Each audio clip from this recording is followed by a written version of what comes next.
The Dream 3 podcast, episode 24. We're going to call this one Doomsday. We're back in your life. Myself, Showtime Sports Cards, and Doughboy Sports Cards 1.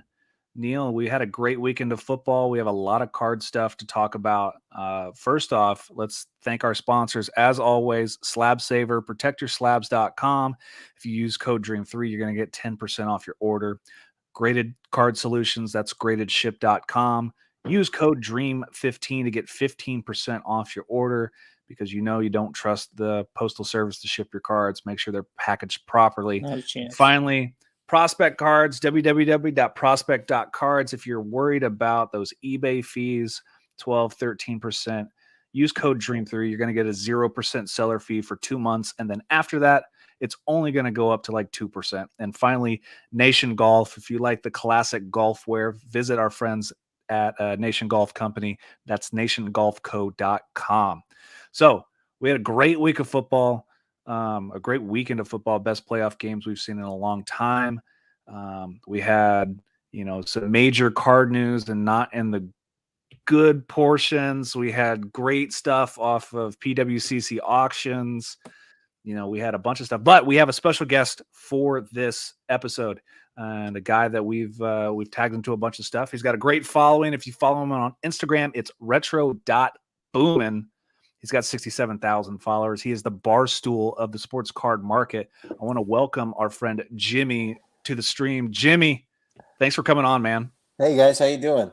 Doing well, brother. Doing well. I appreciate you taking the time tonight to join us.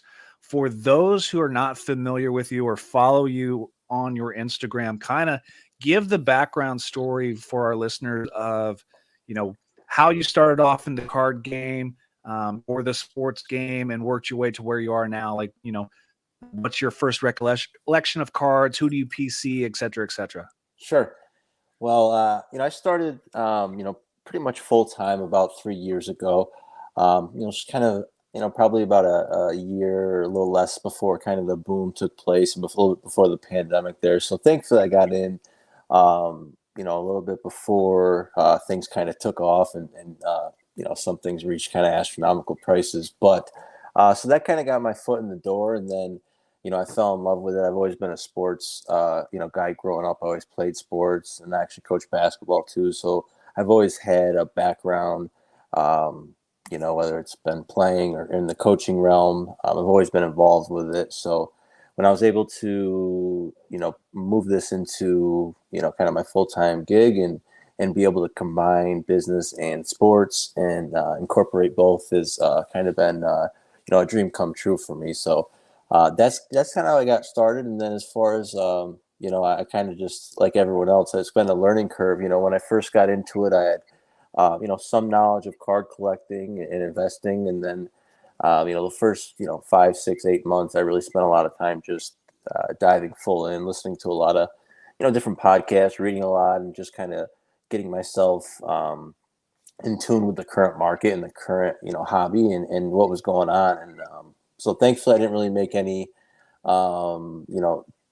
too many or large purchases that I regretted. Thankfully I did my homework ahead of time.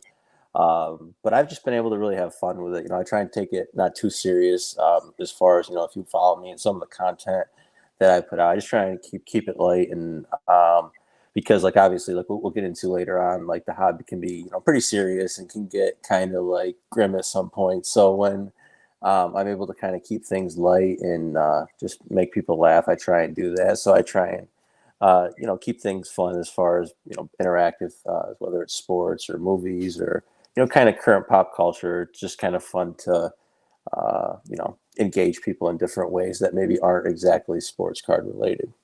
Yeah. And that's kind of why we started this podcast was, there's a lot of people out there that do sports card podcasts, but Sure. we all feel like every person has their own agenda and or pushes the narrative for, maybe a certain company or to, Neil's favorite guy who tries to push the market into, buying one certain card so that value goes up or something like that. So, we created this just because we're no nonsense. We have no dog in the race. We just like card collecting. We want to talk to other people who get into this hobby. So right. Yeah, no, it's great to have people that do it for the fun and the love, and not just like, what card collecting seems to be after the boom is the money game, Right. and it's lost.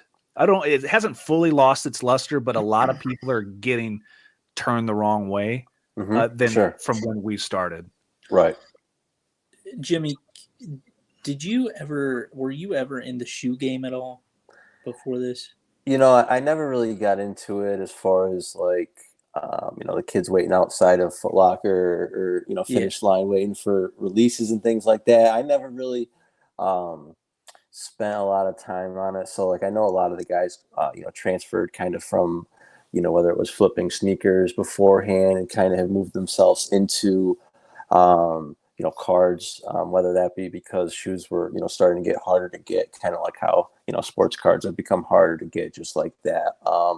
So no, I didn't ever have a background in shoes or sneakers or anything like that. My background was just primarily in sports, coaching, and playing sports throughout my childhood. I've noticed, and I think it's been brought up just in other podcasts, and I think around just the hobby as a whole, that a lot of what we're seeing now are these the shoe game guys are coming in. Now, I'm not saying all of them are bad, right? But the shoe game guys are coming in, and they're turning everything into like a flip, or they're really just trying to like pump market and then dump it, and they're taking that the same kind of tactics that they use to be able to get themselves up in the shoe game. They're bringing that over to the cards, and it's.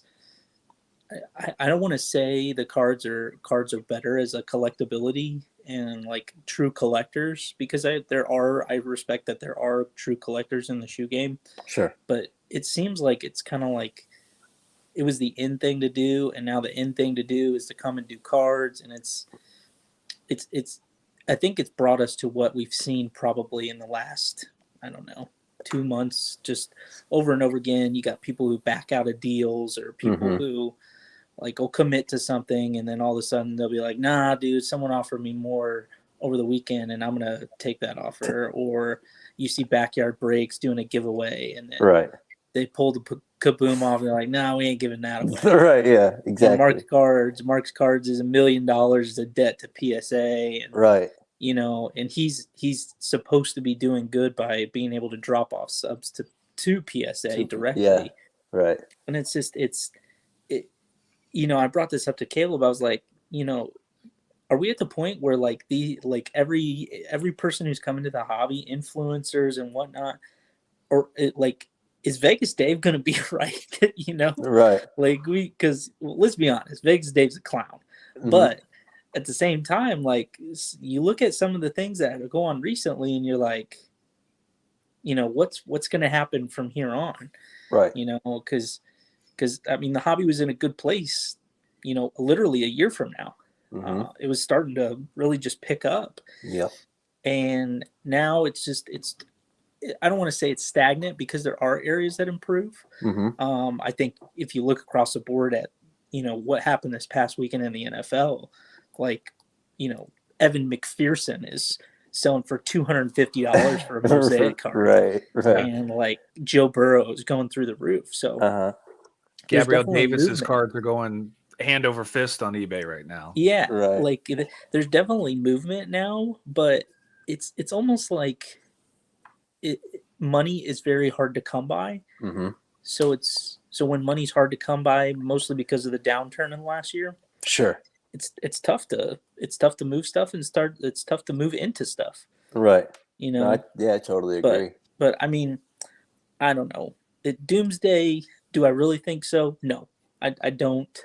But I think there's something to be had where this market, you really just got to be careful, and you got to be 100%. Smart, and you got to do the reps. Kind of what you were explaining, like you got to do the reps. You got to take the time to digest what's going on in the market. You got to read. You got to do your research on podcasts, listen to what other people are saying, and then make your own informed decision. So, a testament to you and what you're saying, you got to do the reps to be able to understand what to do and do the right thing in the hobby. Yeah, 100%. Yeah, I totally agree. Yeah, there's too many people we feel that when we call it Doomsday, I think it's more of a greed thing than anything else. Like out of when the boom happened, what did we see? Everybody became a breaker. Right. Everybody we did. became a breaker, and we did. I mean, we did it for 6 months or so, and then now you have people who you're trying to buy that retail product so you can sell it 20 to 30 to 50% high, so that person can buy something, hopefully sell that card to make their money back on a hope, or you're trying to buy to resell, and hopefully that person's trying to resell. So it's Right. become a greed thing, and that's why we have all these base cards that got sent to PSA for the quick flip, and turn this into the junk slab era. 100%. So it's when I think of the Doomsday of sports cards, it's not that the sports card market's going to crash. Like it'll never crash. I mean, it has peaks and valleys just like anything else. But it's just the greed. It's the influx of greed. And I think, you bring up a good point. The younger generation, like younger than me, like 30, maybe 25 and younger, right? Like the quick flip shoe gamers that you see on YouTube. Jimmy, all the are you time. 25? How old are you? I'm 30. No, you're good. Okay. All right. So I'm you the can consider youngest me. one on the podcast. You are the youngest one here. Well, I'm the baby. It's all your people's fault, Neil. That's right. Hey, yeah. I will tell you this: the people just below me, there's some dumb people out there. And there's some greedy people. They're stupid and greedy. Yes. Of course. Yeah.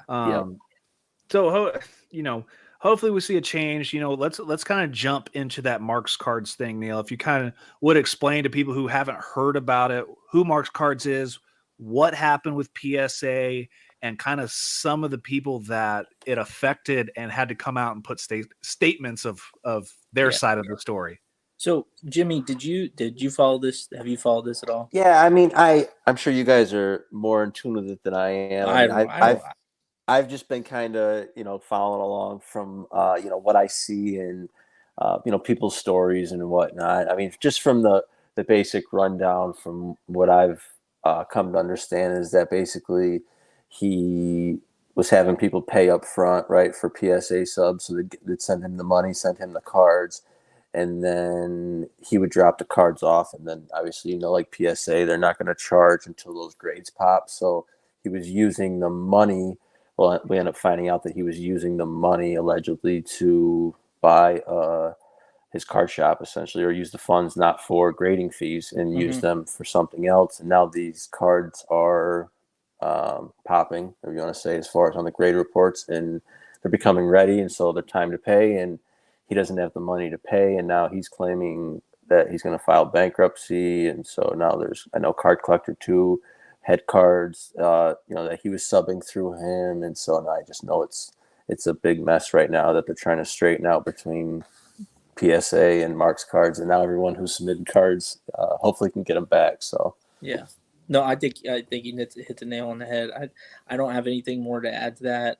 All I will say is check out the statement. I'm sure you can find it on Instagram or Facebook. There's a statement released by PSA on regards to Marx Cards, and there's a statement, a video from Ryan, who owns Card Collector 2. Yep. Look at those statements, and just do your best to make your own judgment. I'm not going to side. I'm not going to say that I'm pro anyone, but just because it's like, I don't know the entire situation. Right. Same here. Yeah. Sure. But I live 5 minutes from Ryan's shop, and I know Ryan. Mm-hmm. I know a good person. What a good person he is. Yeah. He posts all the time when he does stuff. So when you see him fly out to California, and you're like, and go sit in a Cane's for 4 hours to pay his $120,000 to go get his cards back for his people. Right. Twice. Yeah. Like that's what Ryan does. Like he cares about his people, his following. Sure. And he cares about, his brand. Mm-hmm. And I don't think Ryan would try and screw anybody over. I don't know how he could because he pays Right. everything up front. So, Right. you know, but I mean, that's me. That's what I've Sure. seen, Yep. you know, from my own personal experiences and interactions with Ryan. You know, when he first opened his shop up to where he moved now, that's all I could say. Yeah. I mean, it's good business practices. And like Ryan said in his statement, like, you know, the customer trusts him to get get their cards graded. So if he's the middleman to another party, you know, he feels the obligation to step up and make it right. Sure. And kudos to him. And, you know, you got to be, if you sub cards, you have to be just like anything else in this game. You have to do your research and you have to make sure that you're with somebody who's quality. Like, you know, forever we've trusted Ryan, Card Collector 2. Right. We've trusted Clay Cards.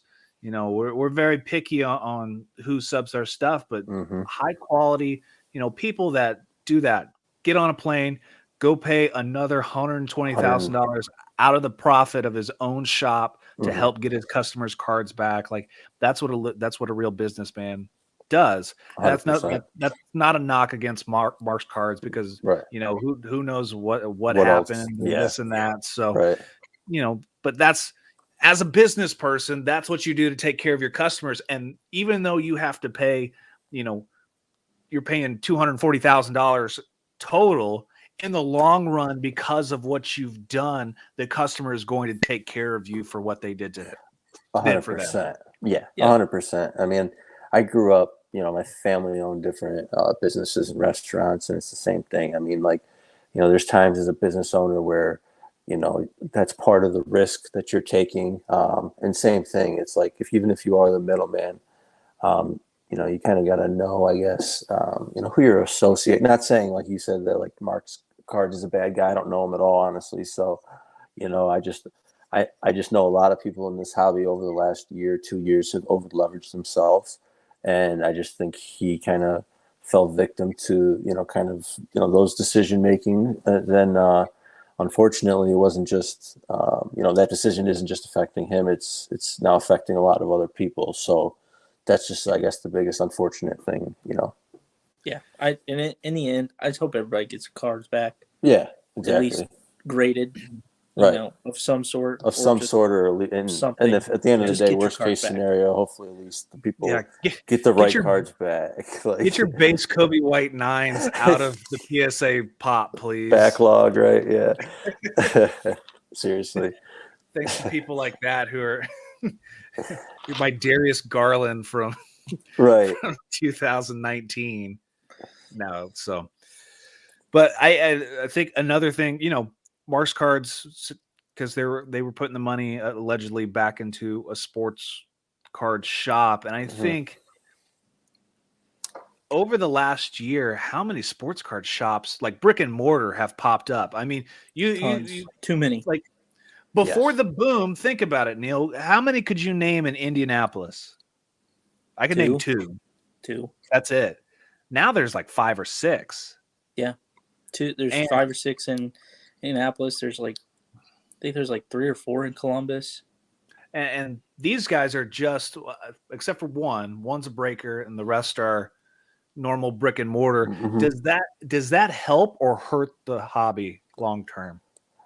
I mean, I think, I think two things. Well, personally, I think Panini, like, and when they do their distributions, like, they pretty much force you to have a brick and mortar now. So I think that's partially, you could put some of the blame on them, because basically they're saying we're not going to give you product unless you open up a brick and mortar store, which I don't, you know, in the year 2022, in the middle of a pandemic, I don't think necessarily, you know, forcing all these people to become brick and mortar business owners may have been the smartest idea. I think, you know, they could have approached it some other ways, but I do put some of the blame on, you know, the manufacturers / the distributors. But as well, I you know, they also didn't force these people to open up these brick and mortar stores as well. I mean, they're adults, so they, you know, if they made bad business decisions and didn't really calculate the their overhead or what it's going to take to actually run a business from month to month and from year to year, just kind of go into it and hope that you're going to make a profit. That's just not how a successful business is going to, run. Unfortunately, that's just, you're not going to just get lucky, and open up shop and all of a sudden you're in the green. It's just very rarely does that happen with a business, and especially with sports cards, because it's such a small niche, so. Agreed. So especially like you said, Panini has certain requirements, and when we had Mark Slater on, who just opened another brick and mortar, and he was telling me he meets all the requirements for Tops, obviously not Tops anymore, but Panini and everything that you need to get on that list.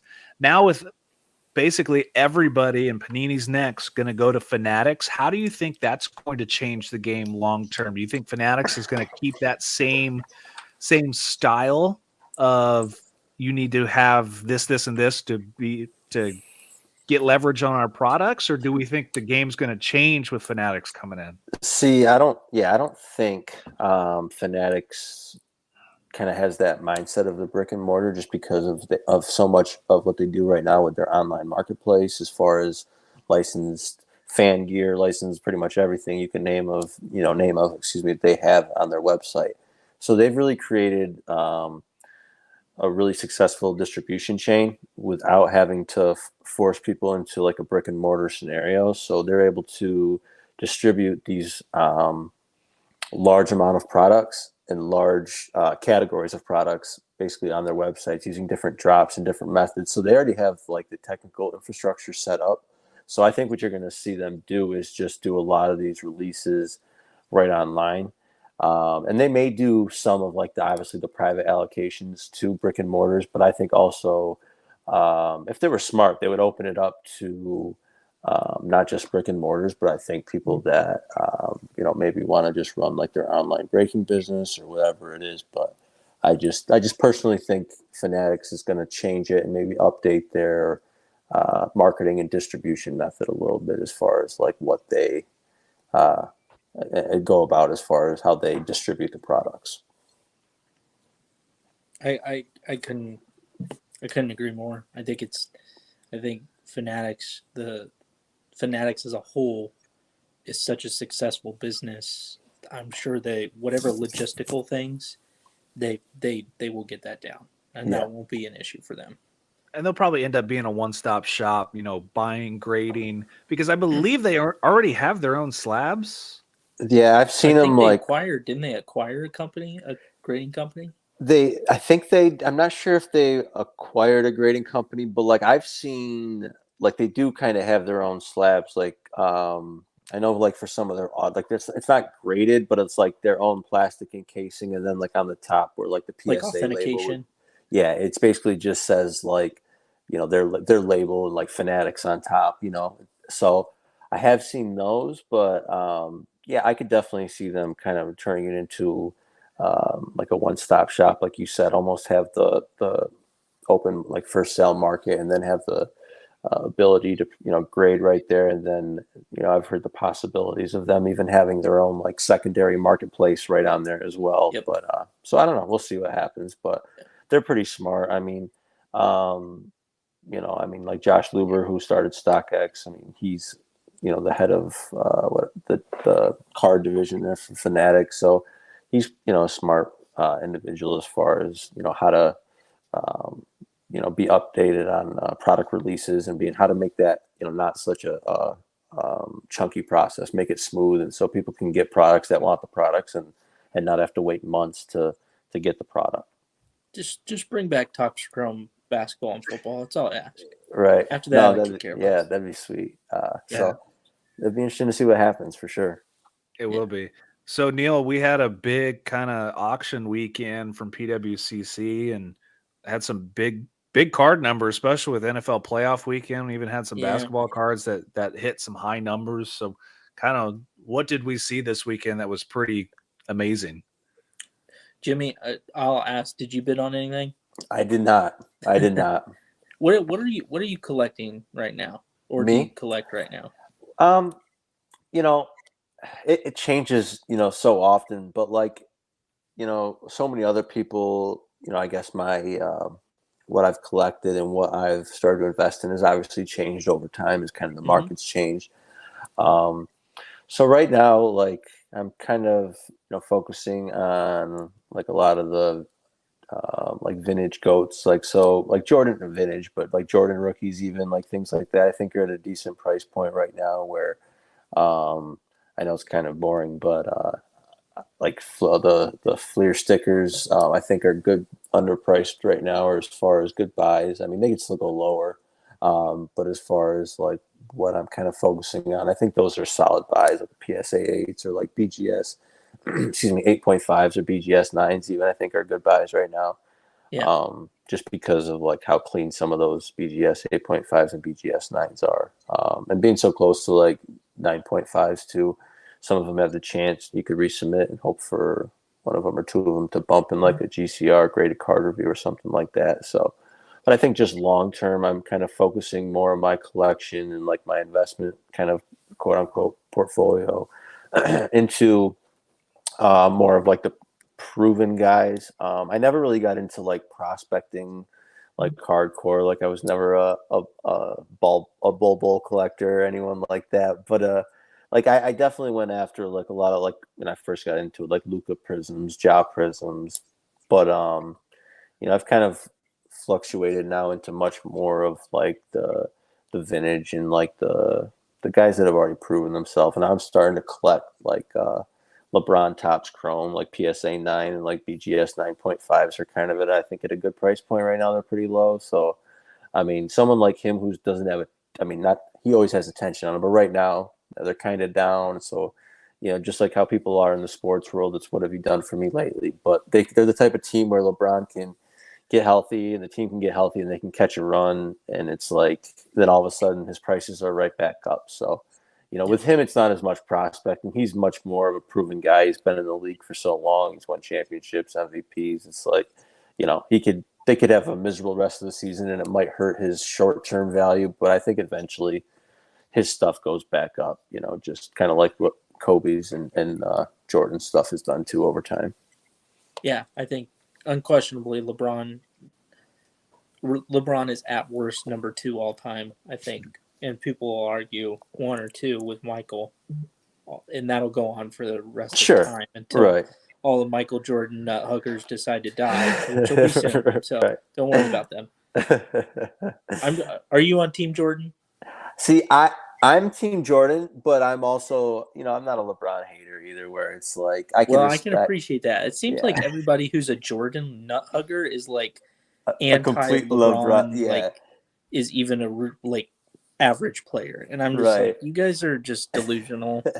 You guys all have dementia. Right. It's hard too, that was their first love, a lot of people. So it was like, the first guy that they fell in love with as a player, and and they when they feel someone else that's putting pressure on that title, they get a little defensive. But I was kind of in that time period though, where it was like, I was able to appreciate some of Jordan. I mean, I was kind of young when Jordan obviously was in his prime, but I still remember him playing at least. But then obviously I was able to witness Kobe and then able to witness LeBron his whole career as well. So it's kind of been, I wish I was maybe born a couple of years earlier so I could witness maybe and remember a little bit more of Jordan in his prime. But it's been interesting to kind of see the difference in the 3 players and just kind of how they one kind of passed on to the next. You know what I mean? As far as who we kind of look forward to as the main guy in the NBA. So it'll be interesting to see too who LeBron kind of passes the torch to, whether that's Steph I know Steph's kind of old too now, but whether he has Don't few even more mention years. Kevin Durant. That guy's a sleazeball. I'm not a big KD fan, so KD is the most softest human being with the most talent I have ever seen play in the NBA. He could be he literally is probably the greatest scorer of all time, like pure scorer. 100%. Just because his talent is so high. Yeah. But my God, like, grow a pair of nuts. And he's just, he's so small, like not small, but just so skinny. Like I thought he would, put on a few pounds. Like look at Giannis when he came into the league. Giannis he was as skinny as could be, but now he's like, he worked at it. I don't know personally, but I just don't know if KD has as hard of a work ethic maybe as Giannis, and Watch, to I'm work sure on one of his his burner body. accounts are gonna hop on the stream. I was just gonna Batting say, Alpha KD scan. burner is We're- about to pop You're up. gonna get tagged. Yeah. All right. Well, we'll go back into the PWCC. So first one, Brady Contenders Auto out of 100 sells for 1.29 million. Brady, greatest quarterback of all time, arguably maybe the greatest athlete in, well, I won't say athlete, greatest sports figure in all of sports. I mean, Quite just possibly. unquestionable GOAT. Like, no one even rivals him. Yeah, it's like kind of the conversation we had last week. Like Hall of Famer or not, if you have to think about it, they're not a Hall of Famer. Yeah, well, you don't have to think about it. Brady Exactly. is number So one. greatest He's of all number time. one, You don't have unquestionable. you don't have to think about it. Greatest of all time. One that surprised me, Luca. Not okay. So I'll bring this up. 2018 NT Luca RPA out of 99. Granted, it's a 9.510. Sells for $350,000. So if I take that and I go over to Card Ladder, you could have gotten for the exact same, well, pretty much the exact same price. For $384,000, you could have got an 03 exquisite LeBron James patch auto RPA out of 100, the exact same, like, same numbering, and the patches game used from his rookie year.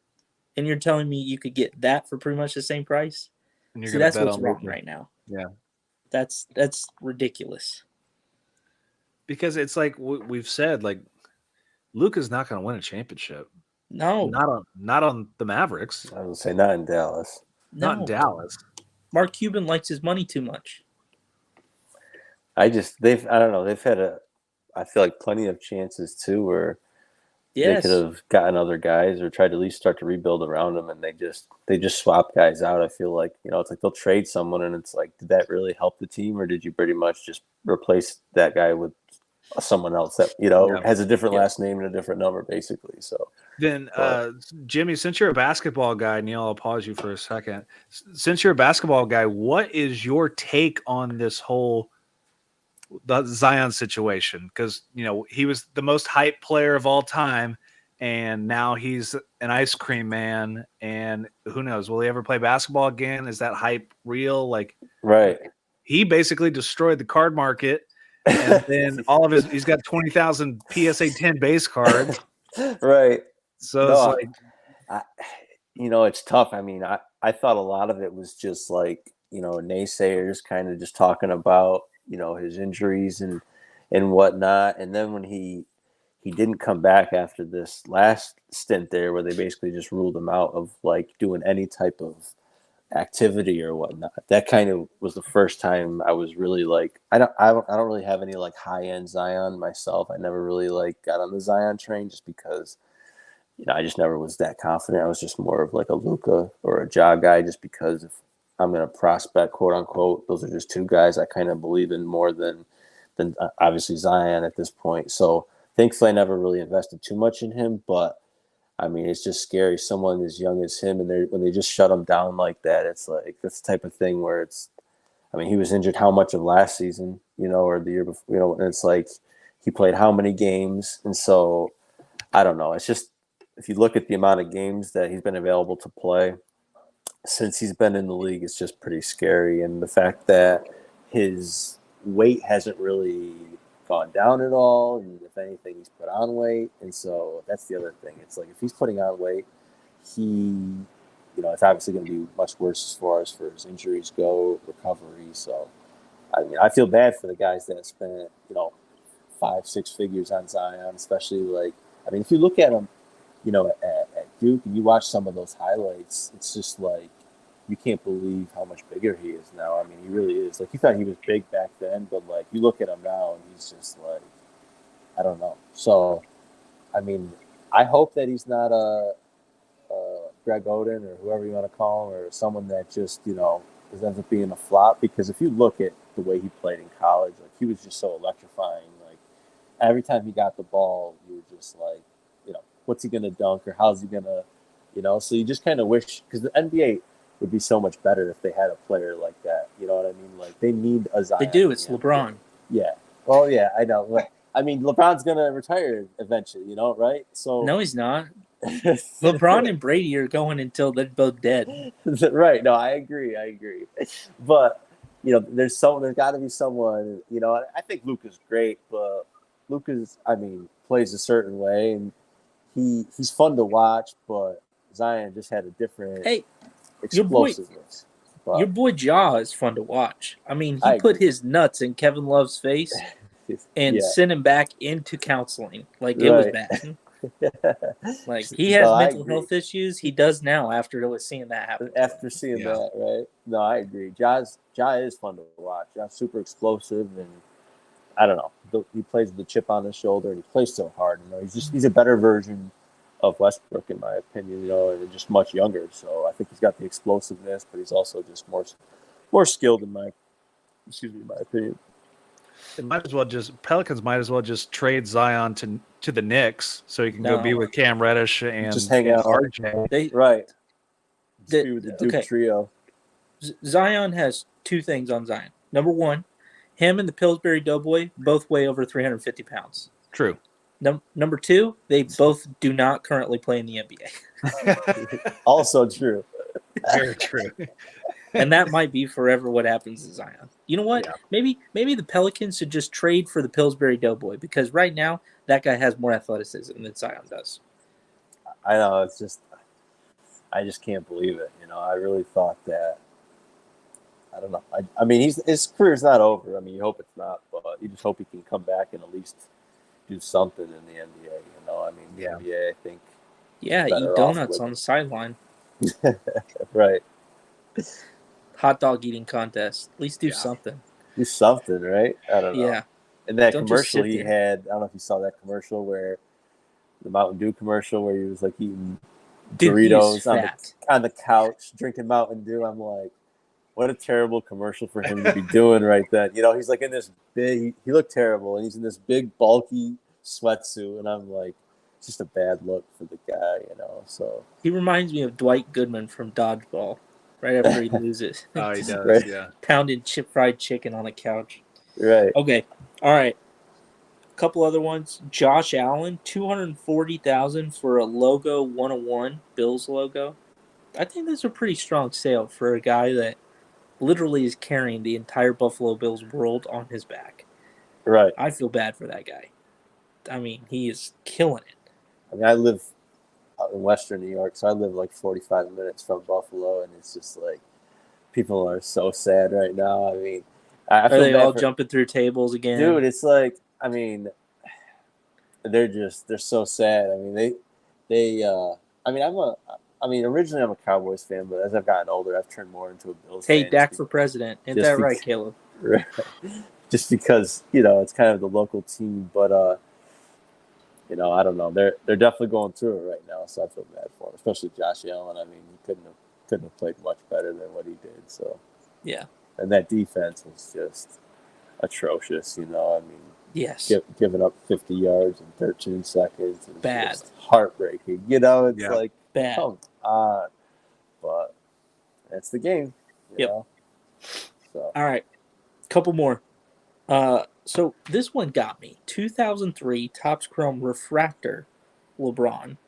BGS 10, only 105,000. I'm sure that I don't know what the pop is on that. I don't know, Kel, can you get that real quick, or do I got it? I don't know what the pop on, but that's got to be super low. But that seems cheap, doesn't it? Topps Chrome Refractor BGS 10 LeBron. BGS 10 LeBron. Topps Chrome Refractor BGS 10. Two things. I mean, I think the LeBron market, like I was telling you, is down right now just because the team's down. They're not doing well, so I think that's one thing. And then the other thing is too, BGS 10s have lost, in my opinion, a lot of their premium that they once held. I think before, at least a couple of years ago, we especially with the higher end items, I think we really saw a difference between like the PSA 10 and the BGS 10, but now I don't know if it's what it is, but that does seem low. I agree. Yeah, I don't know. Maybe BGS 10s are a buy now. Maybe they're so low. Maybe they're a buy. BGS 10. Yeah. Buy that straight cash. Couple others. So we had an MJ, a PSA 10 MJ, go for 288,000. I think looking at the market or looking at kind of the trend, it's been hovering like at 350 to 400. So that was pretty low, I thought. Now, could it be that like people are focusing on football right now just because football's so hot? We probably had the greatest football weekend of all time Right. this past weekend. I don't know. That so like I was listening to a podcast today. 86 Fleer, Michael Jordan, was the number one graded card of December. Mm-hmm. How many more Fleers are there out there? Right. I did see that too as well. And that's the other thing. It's like, you know, The population's too high, isn't it? I mean, how many are out there? But then also, you know, how many, how strict are they going to get with the grading? So people keep submitting them just like anything else. I think as more gets submitted, they're probably going to get more strict on them, is my guess, to try and, not saying that's right, but just kind of what happens naturally, if you want to call it, when these grading companies start getting a lot of these cards and realizing the uptick in the population. But it does make you think, how many of them are out there. Because originally, like, I have a lot of cousins that, grew up in the 80s. And when the 86 Fleer set came out, it's not like it was in super high demand or anything like that. Like, it was actually, like, high printed. And for a while, like, people couldn't, like, they, like, discounted the packs for a while and tried to, like, get rid of them. They sold them at gas stations.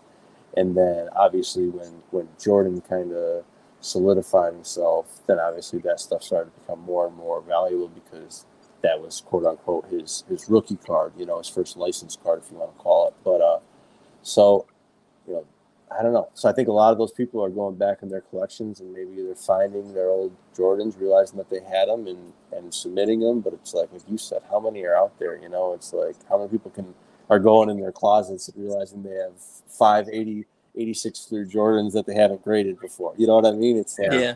So that's the other thing, and also, what we don't realize, not saying it's a huge majority, but a lot of those 86 Fleer Jordans do get cracked and resubmitted for grading.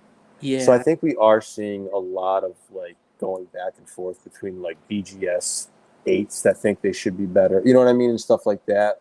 Maybe not a lot of it, but I think some of it is that, because when things are cracked, it's not like they take that off the pop report. When you crack a slab, it's not, that stays in the pop report. So yeah, you got to send back the actual, like, the cert right, bar. to You get got to it, send it back for them to take it off. Yeah. So I mean, like, who's actually going to send it in to do all that? Like, I'm not doing that work. Exactly. So nobody does, So Yeah. that stuff stays on there. So I think, there's some of that too. But no, I agree. I mean, it's like how much 86 Fleer is out there. It's interesting. But that's why I've kind of been looking at too, possibly buying like a 86 Fleer sticker rookie auto, like finding one that's autographed, because I think that might be the next. I don't want to say like next play, but I kind of feel like those are maybe slightly undervalued just because there's so few of them out there, because he stopped signing them so early. That was kind of one big thing he did, besides like at his camps that he would do. He just early on, his agent, obviously like came out with a statement that he wouldn't sign 86 Fleers, so I think that's part of the rareness with that, but also there's just so many fakes out there too. With those, like I think you guys saw recently, there was a BGS one. That was authentic. It was a BGS. It was in a BGS slab, and it had an upper deck sticker on the back, but the upper deck sticker wasn't even real, and it somehow got authenticated by BGS without them authenticating, but realizing that the upper deck sticker was. So this just happened, like, I want to say, like, a couple of weeks ago. I think Card Porn might have posted about it, but it was in a BGS slab, and when the person looked at the back and they sent it into customer service at Upper Deck, and they realized that it wasn't even they couldn't confirm that it was an authentic 86 Fleer sticker, and essentially it was double verified, so you should have felt great about buying it, because it had double authentication, and basically neither of them were good. So I've kind of been doing a little bit more homework on it, trying to like make sure when I do pull the trigger on one, because it's probably something I'll hold on to for a while, just because, like I said, there really isn't that many autographed 86 Fleers. I mean, if those start coming out of the woodwork, then I don't know what I'm gonna start buying because it's like, who knows? But there it is. So Yeah, but heard it here first. Grading is a sham. Don't buy any more graded. Just buy it raw. Well, if you look at the Jordan Pop, PSA only in the Pop count, there's 20,762 86 Fleers. Only 319 of them are 10. 319. Yeah, but the major is an 8. There's 8,186 8s. I think didn't Slab Stocks just say they just came out with this whole statistical analysis on it. I think they said there was like 20,000 eights like between BGS, SGC, and PSA. No, I That's believe ridiculous. it. There are a ton of 8s out there, but I mean the other not thing, every 8 is created equal. Not every 8. I mean, with 86 Fleer, a lot of it does, in my opinion. I'd rather have one that's well centered than perfect corners or whatnot.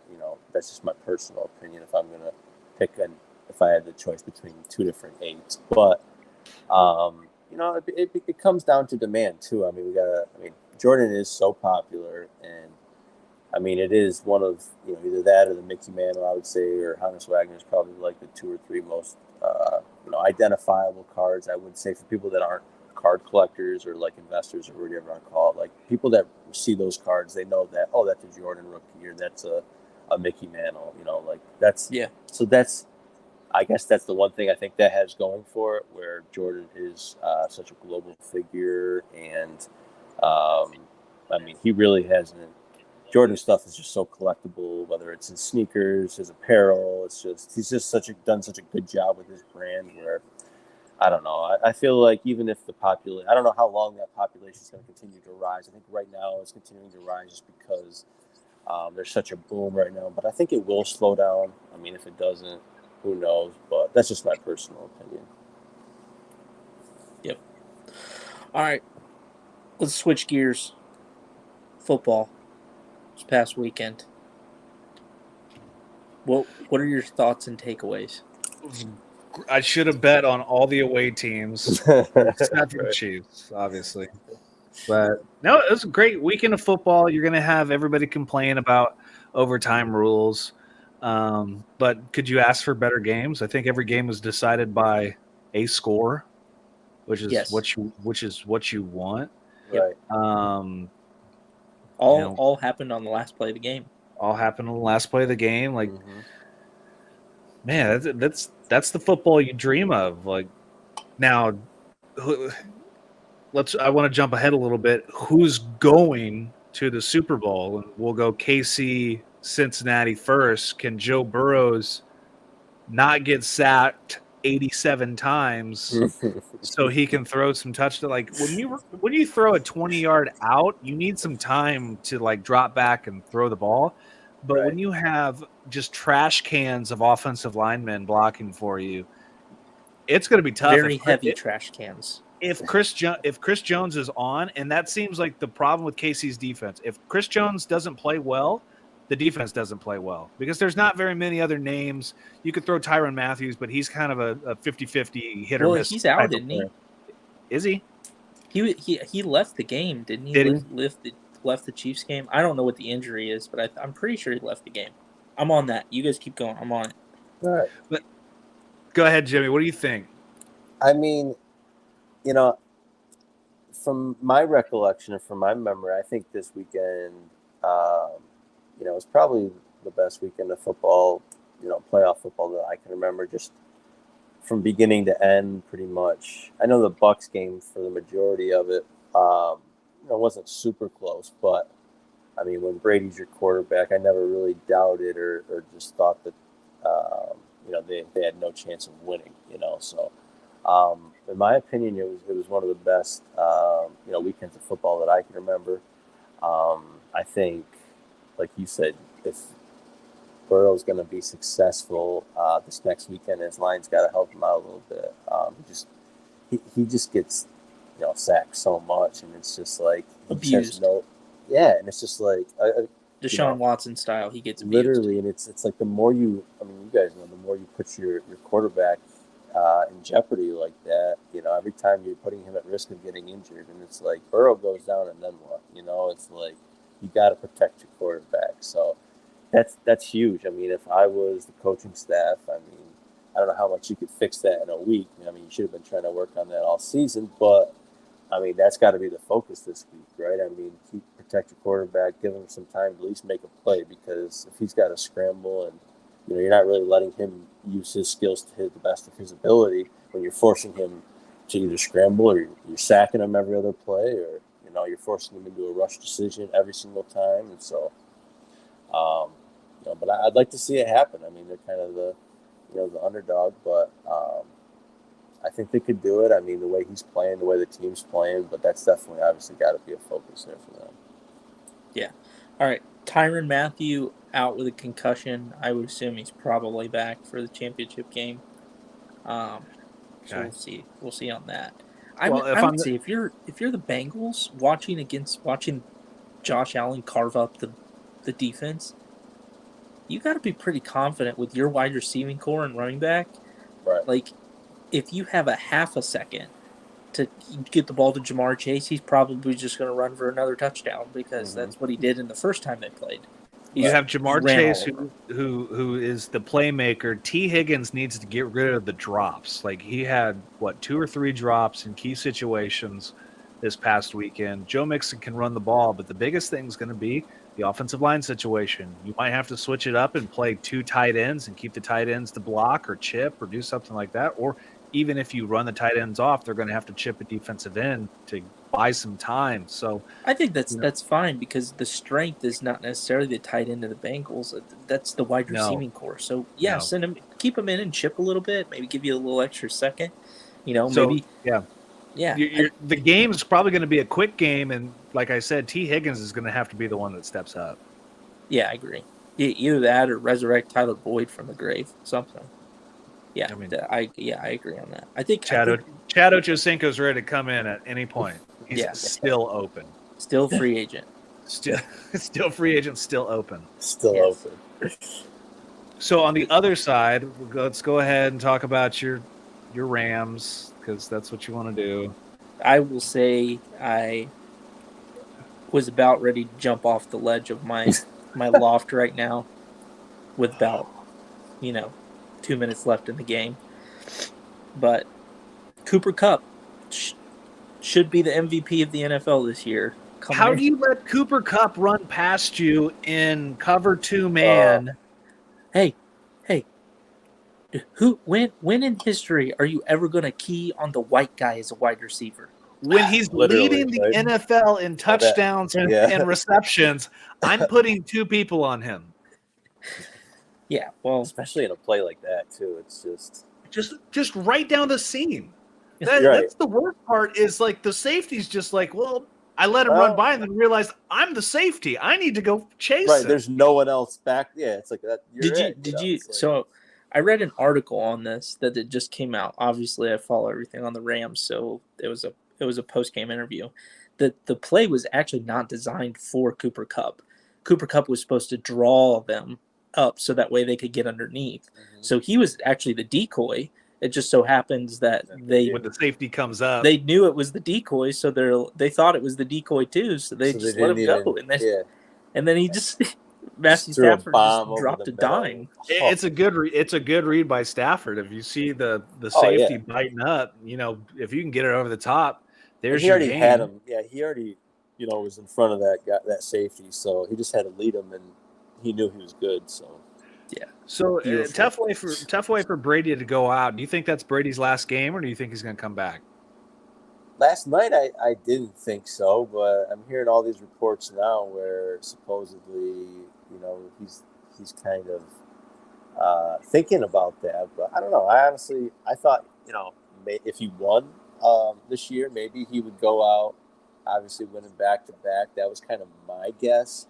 So I think he sticks around and tries to win one more, is my opinion.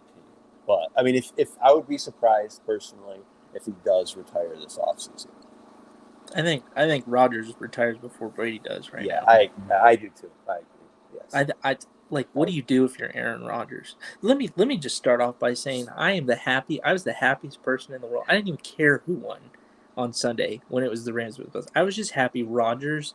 I could watch him jog off the field or walk off the field and see that homeless person just walk away back to the trash can where he lives because he is garbage. And I'm I don't Colts want to hear fan. any more Aaron Rodgers, anything about him being a good quarterback, because when it matters most, he literally lays a giant dookie on the field. And I want to tell the Colts fans, he is not coming to Indianapolis. We are probably stuck with Carson Wentz. We are not getting Aaron Rodgers. I'll tell you that. He'd probably make your franchise worse. I don't know. I don't think. Did you watch our quarterback Colts this year? fans would even accept him. Did you watch Carson Wentz play football this year? He handed you guys the win. Hey, He threw left-handed to you. I forgot about that. Yeah. yeah, great stuff. I mean, we could still get Russell Wilson. Not like I want him either, but I mean, Fitzmagic's still available. I'll take him. I don't care. Get Phillip Rivers and his 9 kids out of retirement. Somebody's got to be better than Carson Wentz. Sean Watson. I don't want to go with the baggage because if he does get, Caleb, do you have a choice at this point? looks like we're drafted in the 5th round from somebody out of Liberty or Trinity or some Division II college. I think the Colts are in trouble in the quarterback situation next couple of years. So For sure. we can agree on that part. Yeah.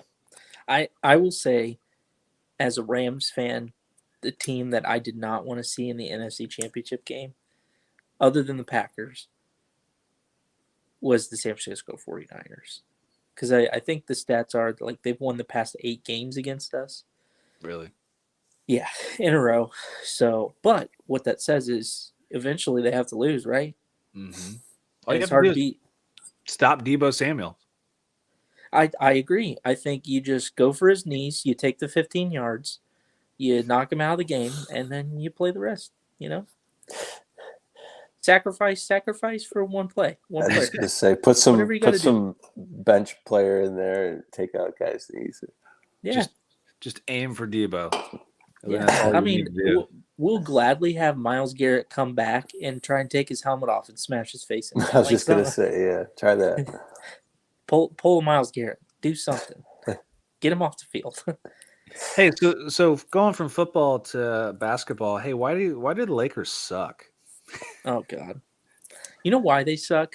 Because they're relying on a 37-year-old man in his 19th year in the NBA. But they have the entire 2012 I was just going to say roster 2012. to score 30 points a game, 10 rebounds, 7 assists, and carry that team like he is Snow White and he's got 7 dwarfs out there playing basketball who don't know what they're doing. Does Westbrook like open his eyes when he shoots? Or I was just going to say. Dude, I swear, I have a better shooting percentage in my pickup league than this guy does. Do you think the Lakers would do anything to trade Russell for like Anthony Caruso again? Like Alex Caruso? Or Alex Caruso. We'll take AC back now. They tried to trade for Ben Simmons, who we know can't shoot the ball. And they wouldn't even they would like the Sixers wouldn't even take Russell Westbrook over Ben Simmons. Yeah. So who are your favorites going into, still going down through towards playoff time? Like who do we see coming out on top in basketball? We still got a ways to go, but yeah, I mean it's tough right now. I mean, I think East. If I'm gonna make an early pick out of the East, it's the Bucks, and out of the West, I'm gonna go with the Warriors. Warriors Bucks. Picks. It's probably the easiest pick to make, but probably the betting favorite for sure. It probably is, but I mean, I really think the Bucks are a good team, but Giannis is He's so good, and he showed in that playoff series, that final series, Mm-hmm. when the lights are the brightest, he played a Lights perfect out. game. Yeah. Absolutely perfect game. Perfect. 50 points. What was it? 18 rebounds or something. Yeah. Only missed 2 free throws. Mm-hmm. It's amazing. I Amazing. think that kind of ignited too, like his confidence, from the free throw line and just being able to kind of get that. I think it was just, his form, wasn't bad, and I think it was just more he was getting into his head and just kind of taking too long at the line. And I think once he kind of sped up his free throw routine, it gave him less time to overthink it at the free throw line, and let the crowd get into it and count 14 seconds. I think that didn't help either. So when he started to kind of pick up his routine a little bit, I think it just started to make things better. And I agree totally. Like, they're kind of, they're the favorite, but also they've kind of, like, just because there's so much attention with other players and what's going on in the East with trades and whatnot. So I think they're kind of under the radar, but I agree. They definitely could be the team from the East. And the way the Warriors are playing, if Clay can stay healthy, it's tough to really bet against them either. Someone who really has to put together. That's the nice thing about basketball is that you get to play in a series, so you kind of get to battle it out. Mm-hmm. And so, it's not like, you get one game and that's it, and whoever wins. So maybe not the best team always wins. It just maybe depends on who plays best. So usually with basketball and in the NBA, the better team typically will win the series just because it's hard for a less skilled team to play that good to get that many wins, and against a good team. It's just like you really have to put a lot of games together if you're not a better team to really come out on top in like a 7-game series. So, Yeah. I don't know. I'd like to see the Warriors get it. Now that Clay's back and healthy, I don't know. It'd be kind of cool to see them go to the finals again and battle it out. I don't know. We'll see what happens. Like I said before, the Lakers right now, they stink, but if anyone can do it, LeBron could turn it around and get the team going, but it's just, I don't know. It's tough. Like you said, it's like when they went after Westbrook, I don't know what they really thought they were getting with him as far as like a player goes. They knew he couldn't shoot. They knew kind of he was limited as far as what he could do. So when they brought him in, I didn't think that was necessarily the smartest move, but now they're kind of seeing the repercussions from their actions and their choices of who they brought in. So, and I think LeBron's getting sick of them too, just because it's like, what do you do besides bring the ball up or or dribble, and like he gets some rebounds sometimes, but it's like he's a guard, just, so just don't shoot. right? It's shoot. like Like so if you're gonna tough. shoot, it's 2 feet from the rim, and that's it. Like It's that's one it. thing exactly, and it's one thing if like you're forward or obviously you're center or whatever. He's one of those guys where it's like don't shoot, but it's really tough when you have one of your guards being a don't shoot guy. It's like so now you're super limited because now your guards, the 2 out of the 5 guys on the court that should be able to handle the ball the best typically and shoot the best, one of them is basically limited and can't shoot at all. So now you're really just relying on your point guard or shooting guard, whoever else is playing, to pick up all the shooting, and then you got to hope really that you have a good forward that can knock down outside shots because your shooting guard is just or point guard is not able to shoot, So I think also it puts a lot of pressure defensively on other guys because, like you've seen, they can just sag off him and they don't have to play up on him very much. So they're constantly in help out, and so in the NBA, it's so tough to beat guys one-on-one anyways because they're so good. Now when you got that extra defender in the lane, it really creates a difficult situation for guys. So I don't know. I think they got to figure something out with Russ. So, but Russ is also, I have an idea. Russell needs to go watch old videos of John Stockton and just deliver the ball to his bigs. Right. And the only shots you're taking are when you attack the rim. Like his dunks are like his layups around the rim. Yeah, that's a lot. That's it. Yeah. You do that, you're going to be a 10 times better player. Anything outside of that, you shoot, you go straight to the bench. That's the way it works. And I think we saw that when they didn't play him, the end of the 2 games ago for the Lakers, they didn't play him in the last 3-4 minutes or whatever it was, and they even asked LeBron about it. And LeBron, didn't really say much about it besides they asked him more was Westbrook upset about it, but I mean, if you follow coaching at all, the coaches put guys in at the end of the game who they think is going to win the game for them. It's not always about who starts the game; it's who finishes it. You know what I mean? Because when it comes down to crunch time, who your best you want your best decision makers in there. You don't want a guy shooting the three when he shouldn't be shooting a three like Westbrook. So, that's what you got to do. But agreed. At this point in the season, who would you say? Let's kind of shift this to a card kind of talk. Yeah. At this point of the season, who's a sneaky buy in the NBA?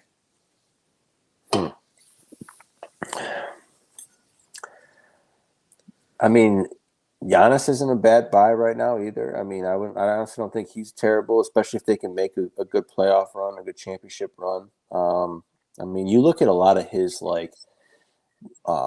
some of his rookie autos and some of his rookie cards. I think are pretty fairly priced for a guy that's already got a championship, multiple MVPs. He plays both ends of the court. He's still very young. In the scheme of things, he's got a lot of years ahead of him. So I think, someone like him is a decent buy right now. I mean, I don't think Ja is a bad buy. Ja Morant. I mean, his stuff's kind of spiked up. I mean, people really did well buying him this offseason. Like at the National this year, I picked up some decent Prism PSA 9 colors and stuff of his.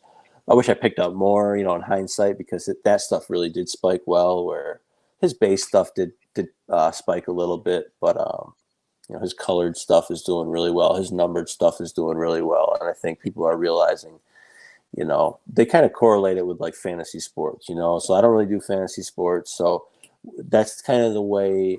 I don't invest a ton into modern, but I like having some modern cards because it's fun watching it. And I don't really bet a ton either. I mean, I do some now that sports betting's legal in New York, so I've been just doing some here and there, but I don't bet a lot either. So this is kind of like when I buy modern NBA players, that's kind of like my fantasy sports or my sports betting. It's guys that I'm kind of so right now I own a decent amount of Ja still.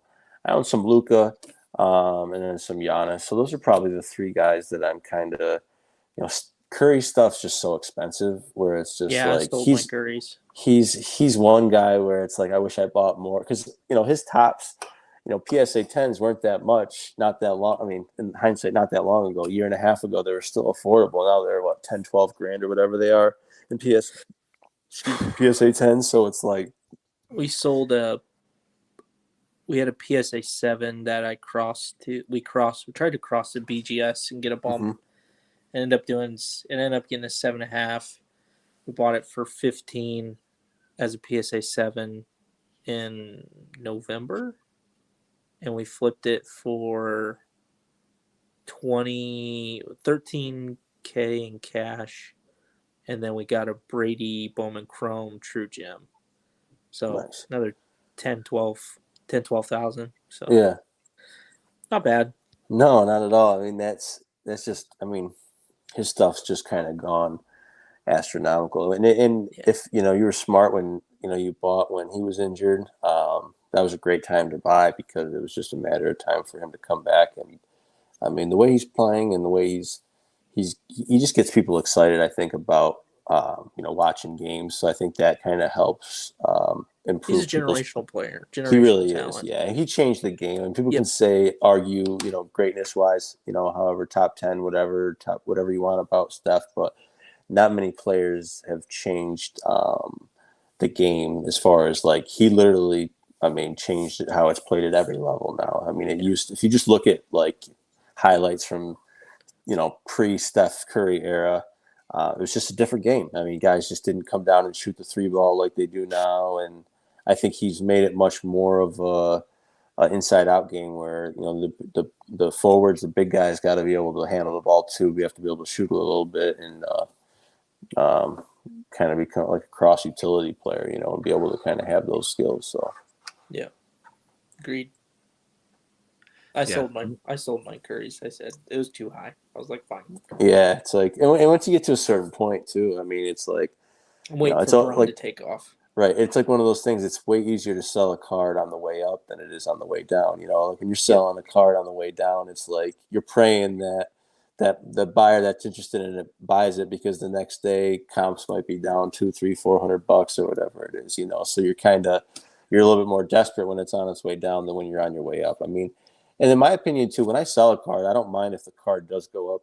I mean, when I sell a card, I want it to go up because the person that I sell it to, like if I want return business and I want them to come back to me, if I'm constantly selling them junk or getting them to buy stuff that's, you know, not that I'm just like pumping just to get rid of, and then it ends up plummeting and they lose money, like they're not going to keep coming back to buy from me. You know what I mean? So I don't want to say like I advise people, but when they ask me my opinion, I try and just be honest about things, kind of like as far as how I look at, you know, the players go and let them kind of make their decisions from that. But I don't mind if I sell it to, you know, you guys, and then all of a sudden, then, you know, you sell it in a month for 2,000 more. That's good. That's how it should be done. If I made profit, you guys made profit. Yep. That's a successful transaction, and that means, you know, we're all happy. So I think that's kind of important too. Yep. Agreed. Well, I think this is a good time to shut her down, boys. Everyone's. Wait, hold on. Whoa, what? Who are our picks for this weekend? Do you want my heart or do you want my actual pick? You can tell me the truth. I hope the Rams lose by 100, and Why? because they beat the Colts. No, honestly, the Rams are going to win 34-31, and then the Chiefs are going to win 27-17. Jimmy, go. I think Rams, and then I think Chiefs as well, actually, too. Why? I think Mahomes, he's just going to, you know, play out of this world. I think what he did last week versus Allen, he can do again. He's the type of player where he can come out and kind of have that same performance. Same thing on the other end, you know, with the Rams. I think, you know, they've kind of been the underdog or doubted or maybe haven't had the attention on them all year long. And I think now they're realizing how good they, you know, are as a team. Like you said, Cooper Kupp, I mean, he's just so good. It's like, I don't think he's really got the respect he deserved all season either, you know. Yeah. So I think NFL now MVP. Yeah, I mean now that and after that touchdown, it's like, you know, now he's got a even bigger, you know, resume He's got to some stand jets. on. Dude, watch out for that. Dude, he's nuts. I mean, it's just crazy. I mean, you really like to see guys like that. They'll come on the scene and make a name for themselves like that, kind of out of nowhere, where it's like, not out of nowhere, but, you know, no one expected him to have the year he had this year. So it's exciting seeing players do that as well. You know, guys that, you know, they look like they're having fun out there. He plays hard. I mean, you can't knock that at all. So those are my two picks. Going Rams. Shocker. Yeah, no bias here. None whatsoever. None. And I am going with the new Brady in the AFC. Uh-oh. Joe Brady. He's going to get it done. He's going to go to a Super Bowl. Why? Why are the Bengals going to beat, or how? Because Joe Burrow has something Patrick Mahomes does. He has the it factor. You're saying Patrick Mahomes doesn't have the it factor?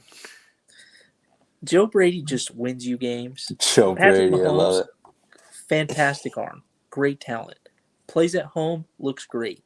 Plays on the road, you never know. You know, but I think Patrick Mahomes, where he's going to get into trouble, and obviously the passer games are a little bit different, but where he gets into trouble is he gets really aggressive and showboaty, and I think that's something that can come back to haunt him a little bit. He's willing to just make a throw, like just force it.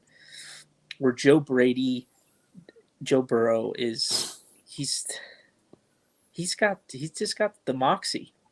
He may not have he doesn't have the Justin Herbert arm. He doesn't have the Patrick Mahomes arm, but he's a winner. Big football brain on that guy. Yeah. And I think you guys all can attest to this from watching Tom Brady the past and Peyton Manning and these other guys. Like sometimes it's not about the rocket arm as much as it's about knowing football awareness and just making the right throw, making the right read, and just getting the ball to your playmaker's hands. I don't know. I think it makes a big difference when a guy like that, like you said, he's a winner. You know, I mean, he won in college. He's won at every level. I mean, and now he's winning in the NFL. So, and someone he's been on the biggest stage, right? Well, in college, yeah.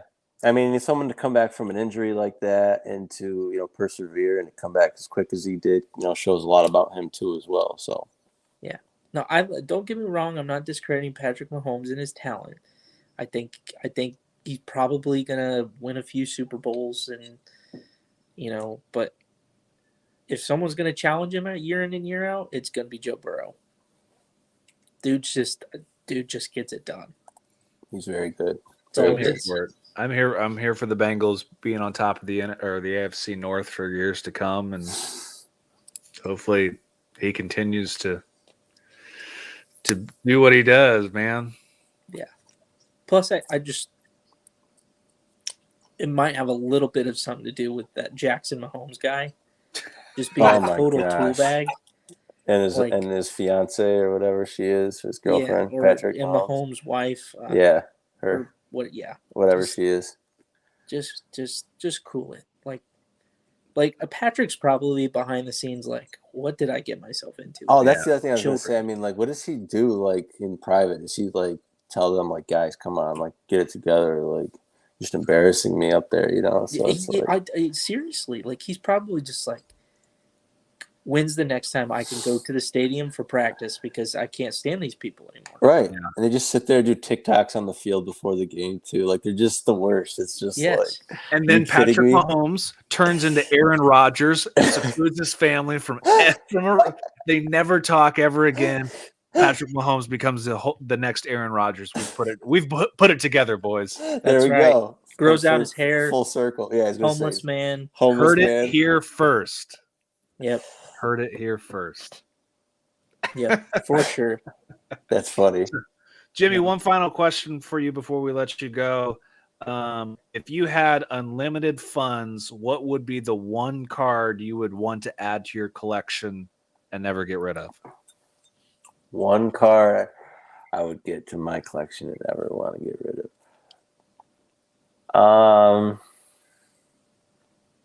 I don't even think it's but like a PSA 10 Jordan Fleer rookie with a 10 autograph on it as well.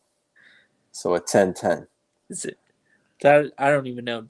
Is there even like a 9-10 out there? I've seen some, but I don't know what the highest grade card and auto, like the double grade combo is. Like I don't think there is a 10-10 out there. Yeah.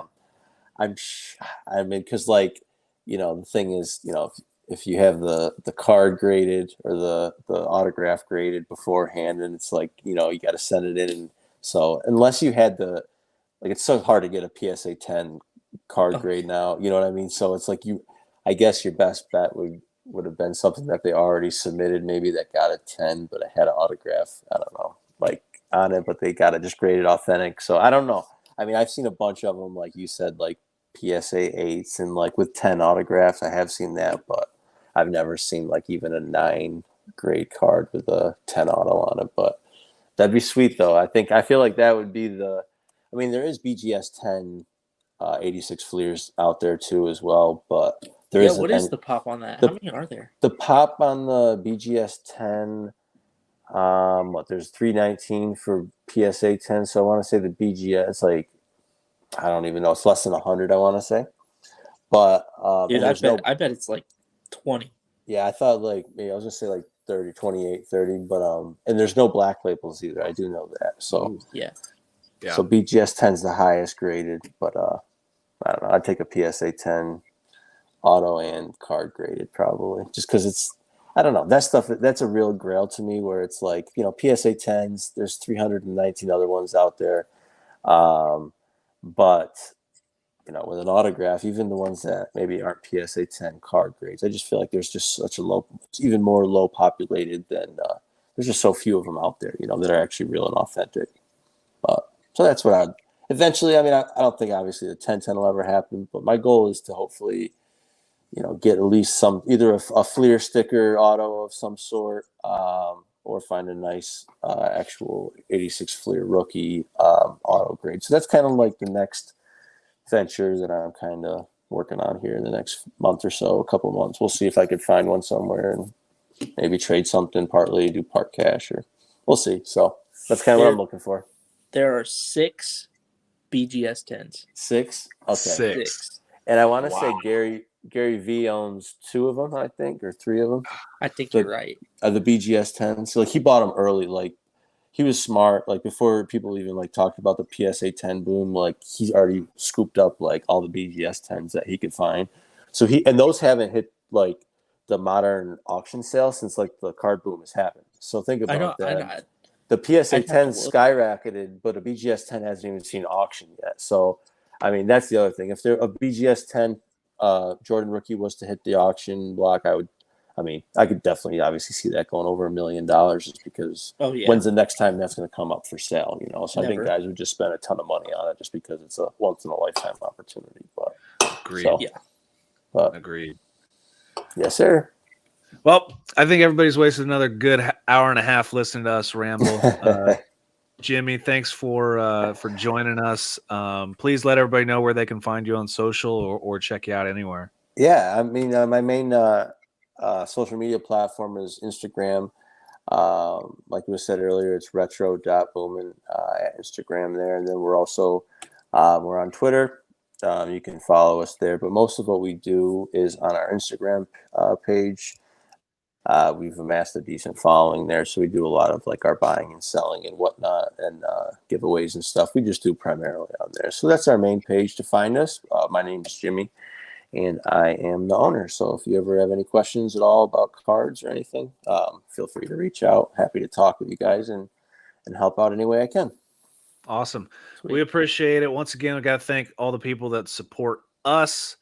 Slab Savers, protectyourslabs.com. Graded Card Solutions, gradedship.com, prospect.cards, and Nation Golf. Remember, we're doing a giveaway next Monday. We will pull a random person to win a 2000 Upper Deck SPX Randy Moss game used jersey ball auto. What you have to do, you have to either follow the Facebook page, that's facebook.com/the Dream 3 podcast, or our YouTube channel, subscribe there, give us a like, a thumbs up, comment below, and share it. Then we'll put your name into a randomizer, and we will randomize it next Monday. Somebody's going to win a nice card that's in Neil's bank right now. No, I have it now. Did you pull it out? Yeah, I pulled it out. Okay, I pulled it out. Yeah. So Neil has me now. We will not backyard breaks you. We promise that. No, we will give this away. You guys are donating it to the local Boys and Girls Club. I'll tell you what, we will give it away and donate to the local charities. How about that? To the Boca Boys and Girls Club, because they obviously didn't get a donation. So we'll I'm pretty sure they had a stack of $1 bills with 100 on top. Yeah, I was gonna say either that or it was their parents' money, probably one of the two. So Daddy, I need some more boat money. So if you missed the live stream, always remember that we're on Apple Podcasts, Google Podcasts, and Spotify the next day. So if you can, give us a download, listen, tell your friends. But until next time, thank you everybody for listening, and we'll catch you next week. Take care, guys.